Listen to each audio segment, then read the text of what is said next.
What's up guys, Rokta here and welcome back to yet another amazing video on the channel. Today I'm going to be showing you one of my favorite fairly budget rogue decks of this format that I believe has a lot of untapped potential. So let's get straight to this video. We're starting off with our magical muskets today. This is the main card for the deck. This is Casper. He's your main combo starter. You sort of want to be resolving him every turn during your turn and your opponent's turn to overtime a mass advantage and OTK the other cards in the deck. So we've got another staple here. We've got triple Starfly, just a special at the deck. Lets you tutor out any other magical musket card from the deck, which is why it's really good, because then you can also gain their effects later on. So that's why I think this card is a definite 3-0. Moving on to our other musket card here, we've got Kid Brave. He is not so much as a combo starter, but sort of like to fix your hand, because what you do is you activate a spell trap in a column that a musket card is in. This applies to all of them, and then they give you a special effect. Kid Brave's effect is you draw 2 and discard 1, so it sort of fixes your hand a bit. So that's why I think playing 3 is important, because you sort of want to see Starfire and Casper as much as possible in this version of the deck. Moving on to the only magical musketeer that we don't play at 3, it's Doc. We only play him at 2 because he gets his stuff back from the grave, but he isn't that important, to be honest. He's not like, you don't generally want to see him in multiples in your hand, so that's why I only play 2. He is good graveyard recursion though, but then again, he's not as good as the other muskets I've just shown you. So that's it actually for the musket monsters. You don't play a lot, because I'll show you later on why you don't.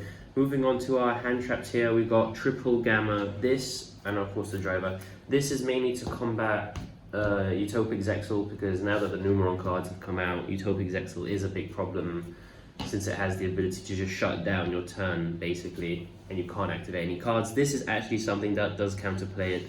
This can activate in response to Zexal and negate Destroyer, and give you two monsters on board, which lets you then synchro into your Omega and start hand looping your opponent. So I feel like this card, this format, is really important to combat Utopic Zexal, which is basically just thrown into every deck at this point. Lich Altergeist. So that's it for our monsters. Now moving on to the spells, we have the best musketeer spell. We have cross domination, basically just neg and make the attack of a monster, the attack and defense of a monster 0. If you have a musket on board, the muskets have this effect where you can activate these from your hand anytime, so you don't even need to set this card. So sort of more difficult for your opponent to counterplay against this card unless they've seen you add it off Casper or any other means. So I think this card is a really, really good 3-of in the deck. I wouldn't cut it down to anything else. You sort of always want to see this card. Muskets also are really good at breaking boards, and that card helps you do that. We only play one of this musket card now. It's just a steady hand. It's just to double the attack of a musket monster, help you push for damage, OTKs, and you can even use this as a defensive play during the damage step to make your opponent's attacking monster destroy itself, because you just doubled your monster's attack. So that's why I play one of it. If you need it back, you can always recur it with Doc. That's why I don't really feel like playing more than one is necessary. It's not as good as the other musketeer card. This card, however, is a 3-of.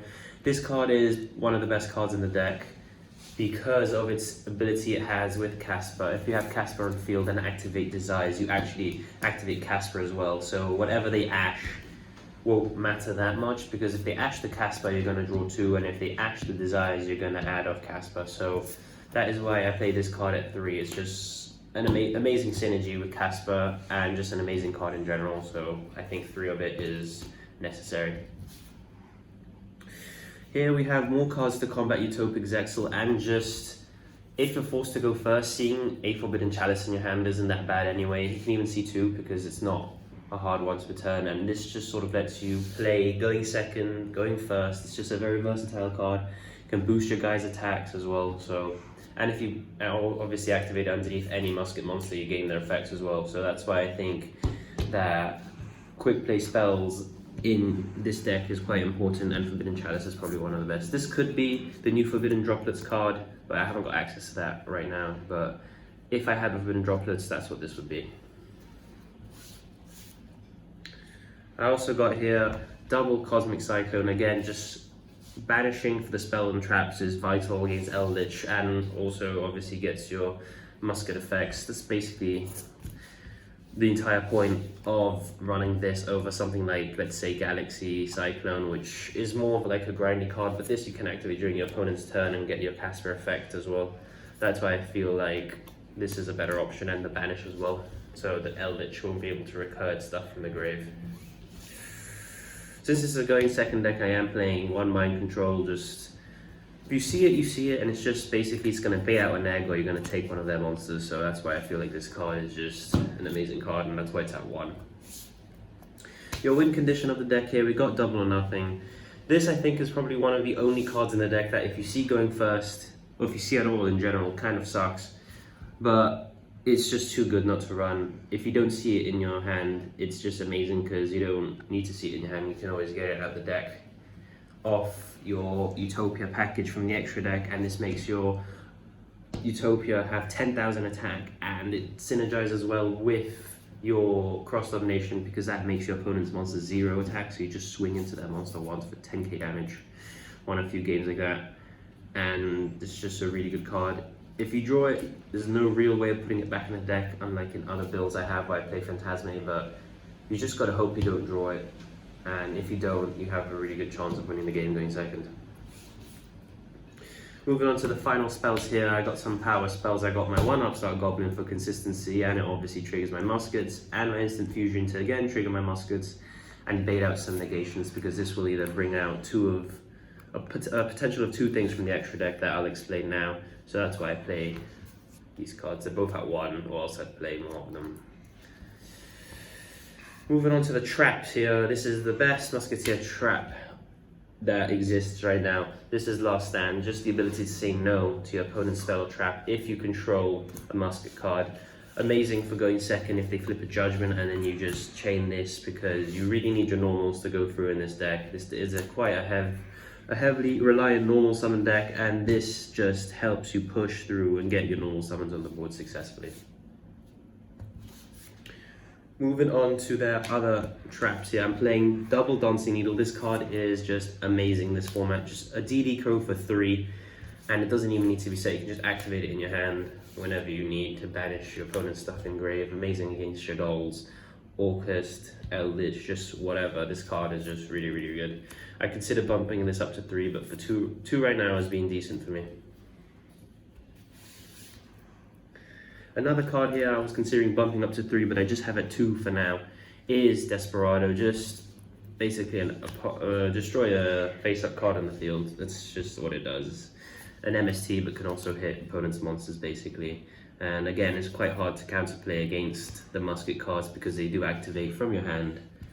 And if they haven't seen you at it, it's sort of difficult to predict what you do have. So that's why I think the muskets, spell and traps are quite good. And sticking to the theme of activating from the hand, of course we're going to play arguably the best trap in Yu-Gi-Oh! History, Infinite Impermanence. Just an amazing card in general, and not really that budget at the moment, unfortunately. I tried to make the deck as budget as I could. You could obviously splash the cash and make the deck a lot better, add lightning storms, forbidden droplets, etc, but I feel like this is a staple in the deck. It also goes with the theme, which is just a little bonus. And yeah, just an amazing staple card that you pretty much play in every extra deck. Moving on to the extra deck here, it doesn't really matter what you play in muskets as long as you play 5 cards, which I'll show you now. I'm playing 1 Musician Man, Hippo Shinigami, just to boost your attack of your monsters because they are all light. 1 Nightmare Phoenix, just for extra deck removal of spells and traps. This is a relinquished anima, which mine hasn't arrived yet, but this is a relinquished anima because we do play Thousand Eyes Restrict. This is one of our instant fusion targets, so basically would make Thousand Eyes, take one of their monsters, then make anima and take another one of their monsters. So that's why I feel like this package is just really strong with instant fusion. This is one of the only cards that you care about in the extra deck. This is Magical Musketeer Max, sort of unlocks the deck going second, turns any one of your musket monsters into a potential swarm of spell and traps or monsters on your field. An amazing card in general. Sucks if they hit it with anything that will negate its effects, but if they don't, it's an absolute blowout card and swings the duel in your favor. This is your other two cards that you care about, your Utopia Double and your Utopia. I've explained what these do to just help you win games because muskets do struggle killing your opponent. I'm playing one rank 3 in the deck. I am playing Breaksword. There are quite a lot of rank 3s in this deck, so I figured chucking in the best rank 3 wouldn't, you know, do me any harm. And it's come up a few times where you have made and destroyed cards, so just another pot basically during your turn to break your opponent's boards, and good card. We're playing one Cyclone Lord Omega because you have the extra deck space, to be honest, and if they go for example, Utopic Zexal and you gamma them, you can always synchro into this after anyway, and then stop the hand loops for your opponent, and just really good card. Moving on to our super poly targets. I do play super poly targets in the side deck. I play one Starving Venom for Darks, one Predaplant Dracostapilia to just deal with fusions.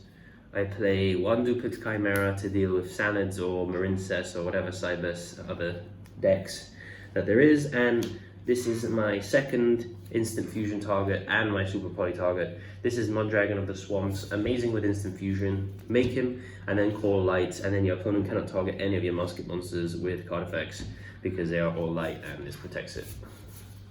So that's the end of the profile, guys. I hope you guys did enjoy this magical musketeer version. I think it's quite budget deck. You can obviously improve it with Lightning Storms and Forbidden Droplets and Triple Tactical Talents, but those are just really expensive cards right now. So if you did enjoy this video, leave a comment down below and smash the like button. Also hit subscribe. We're close to 200 subscribers, and if we hit 200 subscribers, we'll be doing a special giveaway video. So make sure you're here for that, and thank you for watching the video. And It's time! Let's go!